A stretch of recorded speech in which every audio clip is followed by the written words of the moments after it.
many.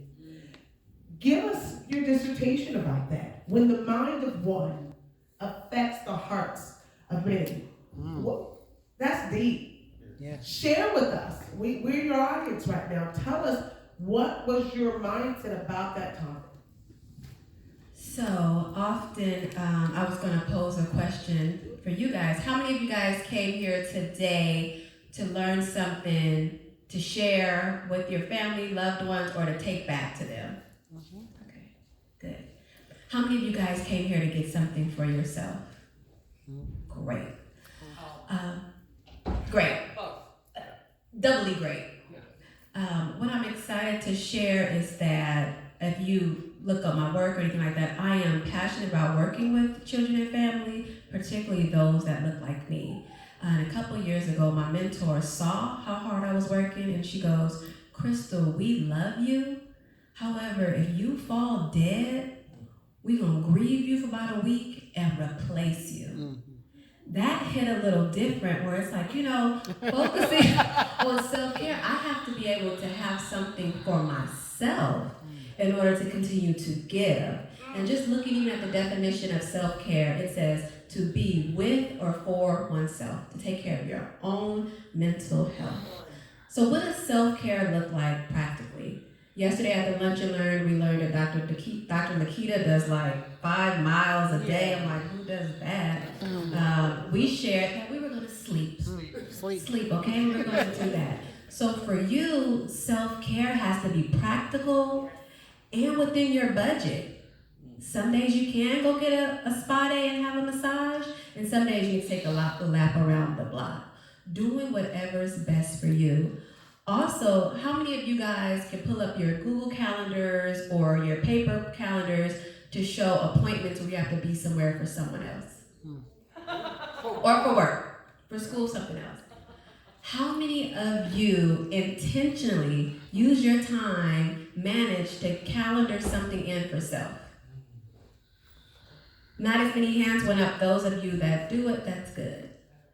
So naturally doing self-care, you need to be mindful of how you are setting this up daily and do it in community with others. I'm not married, but those of you that have spouses, you don't need to pour it all on your spouse. And then those of you that have the strong friends, you don't need to pour it all on them. You need to be in community. Have quite a few people in your system of support to remind you to take self-care, because what happens naturally as human beings, we desire for longing and belonging, because if we don't, we can fall into our own depression. Maslow's hierarchy needs, all these things to get self-actualization is real. So just really being mindful of how you take care of yourself, and the lack of doing so can cause burnout, and not only burnout, but lead to your own mental health needs arising. Depression is really real. So that's what I want to say. It's really important, because right now, if someone called you on your phone and said, "I need X, Y, and Z," or "this happened," you can tell them what you need. How many of you have someone you could call and tell them what you need? Great.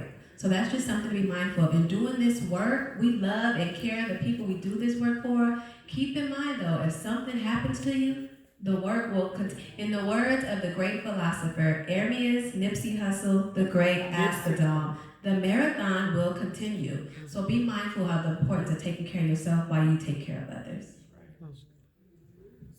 Wow. I'm just like sitting here, but I do have a follow-up question though for you. Very often, or not too often, do I ever feel moved when people are talking, because I'm not typically moved by people, because I'm already a feely person. We know our passions. We're called to do the work, and we understand it. But there is something, since the first time I've met you, about the sincerity of the work. And there is a desirability for me. Like I remember even last year with James Wagon, I was thinking, hostess girl, she'll make you go back and start reading some of those books that you did, Intro to Black Studies and so on and so on. Because you got to be careful that you don't lose yourself by trying to help others to find themselves. That you stay grounded on the purposes, and not about a black to black thing, but just about I'm called by God to help people be better. And if you're black or white, I'm just telling you, be better. If you're white, you're rich, you're black and you're rich, be better, whatever it is. And I want to just say to you, and commend you for, I often think of you as, what's his name, with the Black Panther, that had the Huey Newton. You're like Huey Newton. That's all.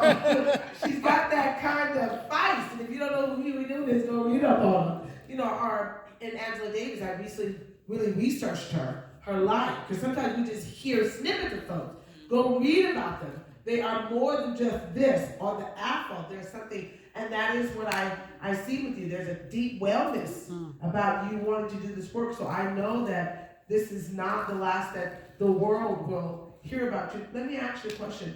What makes you excited when you open up your eyes in the morning? So I have this prayer I say every morning as I'm trying to hurry and get over the Bay Bridge to get to work.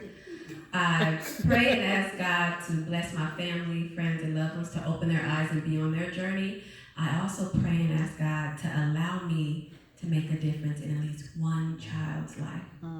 It doesn't matter if I hear about it later, but just allow the work I do to make a difference in one child's life. I have this thing that I say, I've been black all my life, born and raised in South Central LA, went to an HBCU for undergrad and grad. It wasn't until I moved to San Francisco that I realized I was black. And let me tell you why. Because all these great letters behind my name, this area of expertise, I have struggled with being treated just as harshly as some of the children in the families. So I sit at these tables sitting on ready because at any day, I could be having this same fight for if and when I have children. I could be having it for my goddaughter in Fresno, my godson in Fresno, niece and nephews. So I have to sit on ready and live with it this way, supporting the children, because some of the tables I'm at, the way I speak and the way I move is going to impact them directly. So it's like I have to, any means necessary. And when I say I'd rather move back to South Central LA, live on my mother's couch and figure it out, I'd rather do that than come to work one day and do a disservice to the children and families that look like me. Whoa. And let me just say, in my thoughts,